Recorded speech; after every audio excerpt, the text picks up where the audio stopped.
Okay students, तो अब exercise 13.2 देख लेते हैं। कुछ फार्मूले यहाँ लिखे हैं। साइन एक्स, कॉस एक्स और टैन एक्स की लिमिट 0 पर वैल्यूज लिखी हैं। साइन 0 की वैल्यू 0 हो जाएगी, कॉस 0 की वैल्यू 1, टैन 0 की वैल्यू 0। ऐसे किसी अदर कांस्टेंट पर x टेंस टू c पर मान लें। साइन एक्स हो जाएगा साइन सी, कॉस एक्स हो जाएगा कॉस सी। कुछ और बेसिक फार्मूले हैं जो बहुत इंपॉर्टेंट है, जैसे limit x tends to 0 sine x by x की value 1, tan x by x की लिमिट 0 पे वैल्यू 1 याद रखना है, और 1 minus cos x by x की लिमिट 0 पे वैल्यू 0 होती है। ये हमें याद रखना है। अब एक्सरसाइज 13.2 स्टार्ट करते हैं। पहला क्वेश्चन है, लेकिन लिमिट 0 पे नहीं है, किसी अदर पॉइंट पे है, और अगर किसी अदर पॉइंट पे साइन एक्स की वैल्यू है तो वही वैल्यू डायरेक्ट रख देंगे। डायरेक्ट हमने वैल्यू प्लेस की तो साइन पाई बाई 2 आया। Pi by 2 means 90 degree, sine 90 की वैल्यू 1 आती है। Limit pi by 3 x tends to pi by 3 पे साइन 2x की वैल्यू डायरेक्ट वैल्यू रखें 2 पाई by 3 means 2 into 60, pi by 3 60 होता है। 120 को ब्रेक कर सकते हैं 90 प्लस 30 में। सेकेंड क्वाड्रेंट में साइन पॉजिटिव रहेगा, 90 पे वैल्यू चेंज होगी, साइन बदल जाएगा कॉस में, यानी कॉस 30 आंसर आया। कॉस 30 की वैल्यू √3/2। कुछ और एग्जांपल्स हैं, एक्चुअली न्यूमेरिकल्स ही हैं एक्सरसाइज के। तो limit x tends to 3 pi by 4 पे 2 tan x upon 5 plus 4 tan x लिखा हुआ है। ठीक, तो अब इन पे डायरेक्ट वैल्यूज हमने प्लेस कर दी है और सॉल्व कर दी है, तो एक फाइनाइट वैल्यू आ गई है, तो डायरेक्ट ये आंसर आ गया है इसका। ठीक, यहाँ हमने 3 पाई बाई 4 की वैल्यू काउंट की है, tan 3 पाई बाई 4 की value. Pi by 4 means 45, 3 into 45 means 135।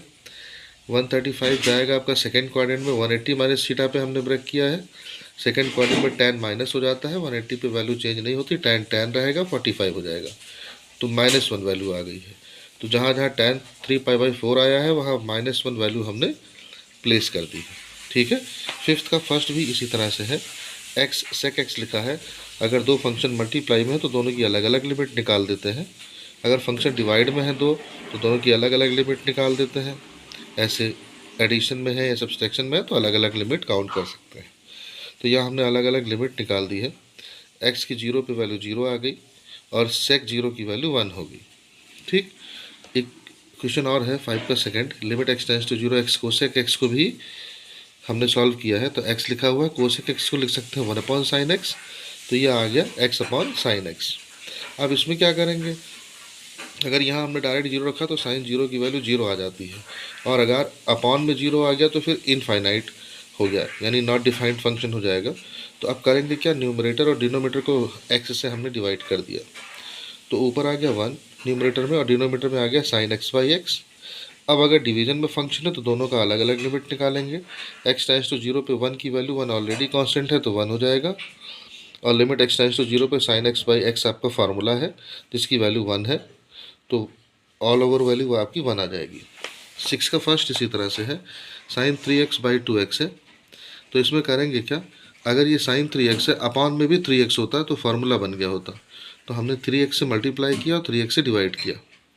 3x को साइन x के साथ लेके गए साइन 3x के साथ, और 2x को 3x के अपॉन में, x cancel out, 3/2 common, sine 3x by 3x ये फार्मूला हो गया लिमिट x टेंस टू 0 के साथ।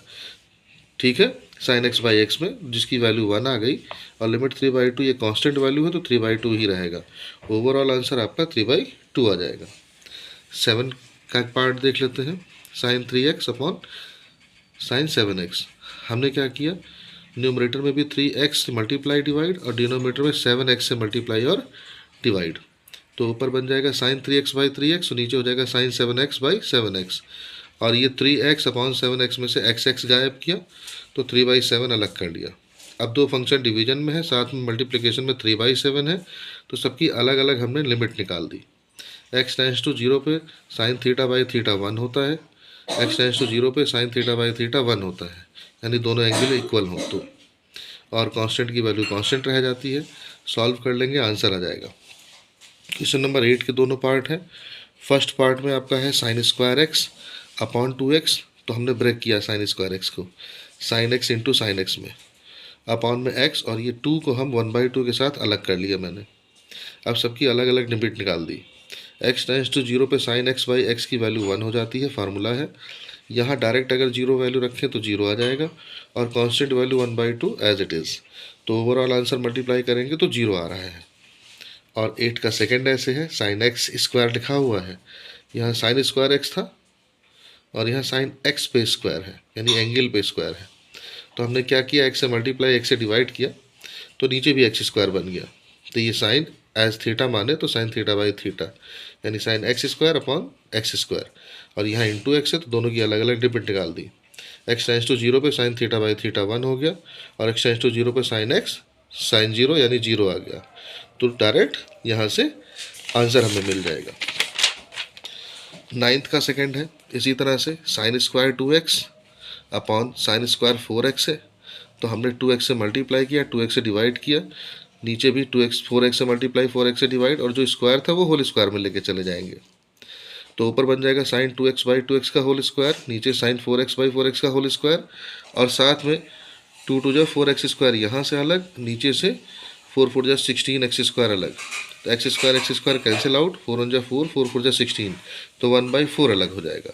अब न्यूमरेटर की अलग लिमिट लगा देंगे, डिनोमिनेटर की अलग लिमिट लगा देंगे, और 1/4 की अलग लिमिट लगा देंगे। लिमिट अंदर चली जाएगी, और लिमिट जब लगाएंगे तो sine x by x 1 value हो गई, sine x by x 1 value हो गई, यानी sine theta by theta whole square लगा हुआ है 1/4। सॉल्व कर लेंगे, आंसर आएगा। ठीक, इसी तरह से 16 का फर्स्ट है। अगर फंक्शन इस तरह से माइनस में या प्लस में आ रहे हैं तो पहले कॉन्जुगेट से मल्टीप्लाई करते हैं, रेशनलाइज। पहले फंक्शन को चेक करेंगे। अगर मैं डायरेक्ट वैल्यू यहाँ रख दूँ 3, तो 3 - 3 0 हो जा रहा है, तो डिनोमिनेटर 0 नहीं होना चाहिए।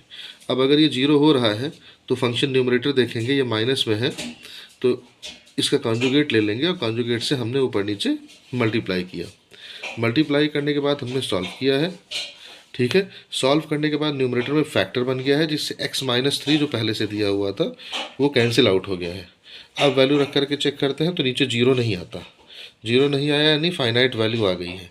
तो सॉल्व करके हम आंसर फाइंड कर लेंगे। यानी ऐसे क्वेश्चन लगाने से पहले हमें डिनोमिनेटर चेक करना होता है कि डायरेक्ट वैल्यू प्लेस करने पर 0 ना आए। अगर 0 आ रहा है तो इस तरह के क्वेश्चन में कॉन्जुगेट से मल्टीप्लाई करेंगे। ठीक है, या अगर फैक्टर हो रहा है तो फैक्टराइज करके पहले फैक्टर्स को कैंसिल आउट करेंगे, फिर सॉल्व करेंगे। ओके।